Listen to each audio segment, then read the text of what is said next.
The island of Okinawa looks peaceful today. Green hills, coral beaches, and quiet villages overlooking the Pacific. But beneath this calm surface lies another world. A world carved in fear, fought in darkness, and remembered in whispers. For 82 days in 1945, Okinawa became the deadliest battlefield of the Pacific War. Yet some of its most tragic stories didn't unfold on open ground. They happened underground, in the caves where thousands took refuge from a storm no one could stop. What was discovered there, decades later, would reveal a side of the war that even history books rarely mention. When American forces landed on Okinawa in April 1945, they expected another Iwo Jima, a short, brutal fight against a desperate enemy. But Okinawa was different. It wasn't a barren island of rock. It was home to over 400,000 civilians. It had farms, villages, schools, an entire society caught between two armies.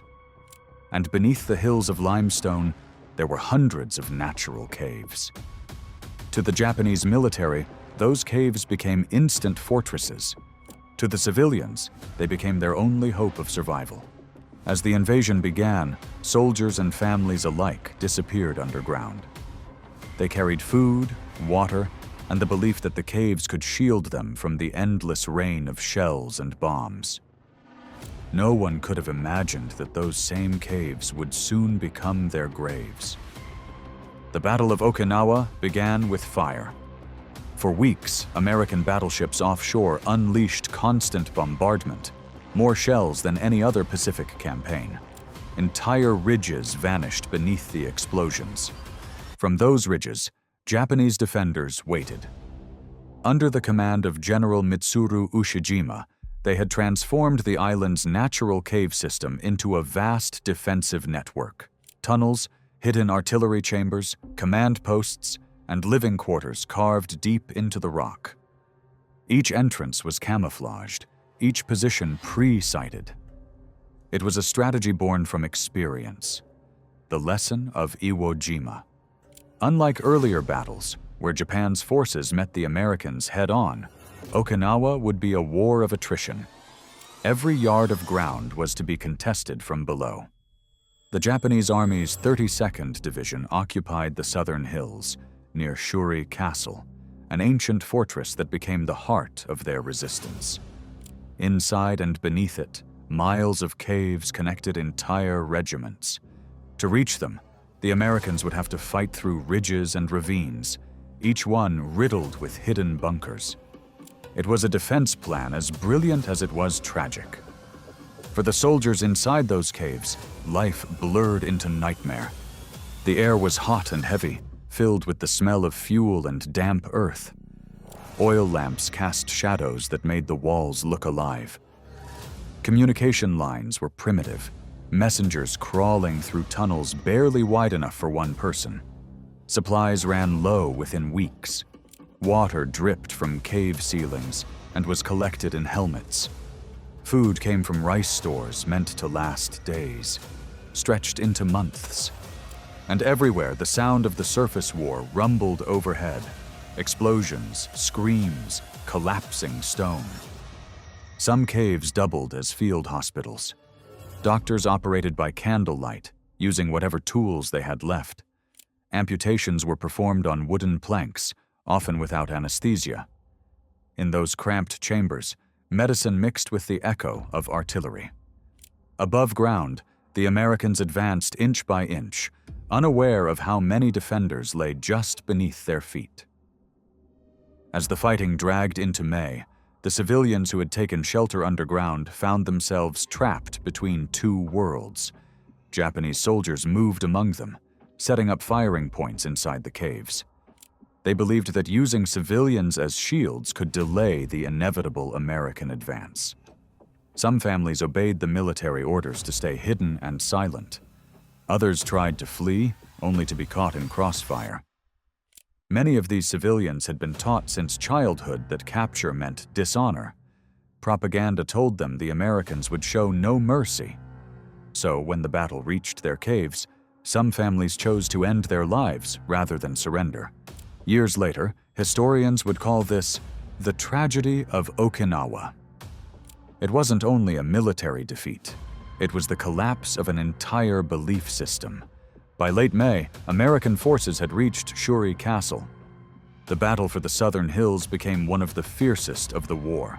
Each position had to be cleared room by room, tunnel by tunnel. Flamethrowers, grenades, and demolition charges were used to flush out strongholds. But the deeper the troops went, the more resistance they found. Reports describe soldiers hearing voices through the walls, faint conversations in the dark, sometimes songs, sometimes prayers. They never knew how many people were still alive inside. When the castle finally fell, it wasn't the end. General Ushijima's troops retreated further south into the last line of caves overlooking the sea. There, the defenders and remaining civilians made their final stand. Some refused to leave even after the battle was officially over. Others disappeared completely, sealed inside by collapsed rock or explosions. For decades, those caves remained untouched. In the years after the war, Okinawa rebuilt itself. New roads, cities, and schools rose from the ruins, but deep under the ground, the past remained buried. Then, in the 1960s, local farmers digging near Shuri made a startling discovery: a hidden entrance to a collapsed tunnel system. When authorities investigated, they found remnants of uniforms, helmets, and rusted equipment. Some skeletons were still seated against the walls, as if resting. Further excavations in the 1980s revealed even more. Entire command posts preserved in stone, handwritten maps, faded banners, cooking pots still arranged beside stone stoves. In one chamber, archaeologists found a doctor's surgical kit and rows of bottles filled with medicine turned to dust. But the most haunting finds were personal: letters never sent, name tags, family photographs sealed in wax. Each artifact told the same story: that for many trapped inside, the war didn't end on June 22, 1945. It ended when the air ran out. One recovered journal, written by a young Japanese officer, read, "We are underground. The air is thin. I can hear the ocean through the cracks in the stone. If this is where we end, then may our spirits watch over Okinawa forever." It's believed that hundreds, perhaps thousands, of soldiers and civilians were entombed in similar caves across the island.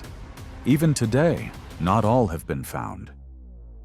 Modern surveys using ground-penetrating radar continue to detect voids beneath southern Okinawa, possible tunnel systems still unexplored. Many are too unstable to excavate, but they remain marked as memorial sites.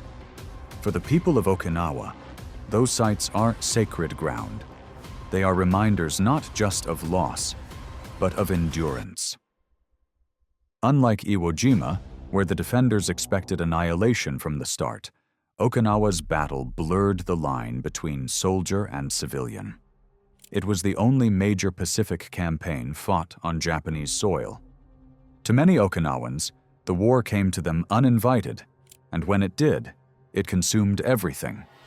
Families vanished without a trace. Schools became hospitals. Temples became bunkers. Even children were caught in the chaos. When the caves were rediscovered, historians faced an impossible task: how to separate myth from memory, heroism from tragedy. The truth, they realized, was both. General Ushijima's final stand remains one of the most studied moments of the Pacific War. On the night of June 22, 1945, he and his chief of staff, Isamu Cho, made their last radio transmission. They thanked their troops and ordered them to fight no longer. Then, deep inside a hillside cave, both men took their own lives rather than surrender. Their bodies were later found by American troops, carefully laid out beside a Japanese flag. Nearby were the remains of soldiers who had followed their orders to the very end. To this day, that cave, known as Hill 89, is preserved as a memorial. It is said that when visitors stand there in silence, they can still feel the humidity, the closeness of air, the echo of a time when the entire island trembled.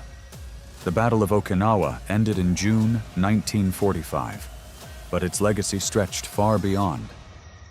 Over 100,000 Japanese soldiers and civilians lost their lives, along with 12,000 Americans. It was the last major battle before the end of World War II, and it shaped the decision that brought the war to its final, devastating conclusion. But for Okinawa itself, the scars never fully healed. After the war, many survivors avoided speaking about what happened in the caves. The trauma was too deep, the memories too heavy. Only in recent decades have historians and descendants begun documenting these stories in detail. One elderly survivor, interviewed in 2015, recalled her last night in hiding. When archaeologists or construction workers still uncover remains, the discovery is treated with solemn care. Each bone, each relic, is part of a shared history that refuses to be forgotten. In the decades since, the caves of Okinawa have taken on new meaning. To historians, they represent one of the most complex underground defenses in military history. To survivors, they are symbols of resilience. And to the world, they are a warning of what happens when war consumes both soldier and civilian alike. The limestone still holds echoes of that time. Shovels scraping rock, muffled voices in the dark, the sound of ocean waves filtering through stone. What was found inside those caves wasn't treasure or victory. It was humanity, in its most fragile and haunting form. The story of Okinawa's hidden caves is not just about the end of a war. It's about what remains when the fighting stops.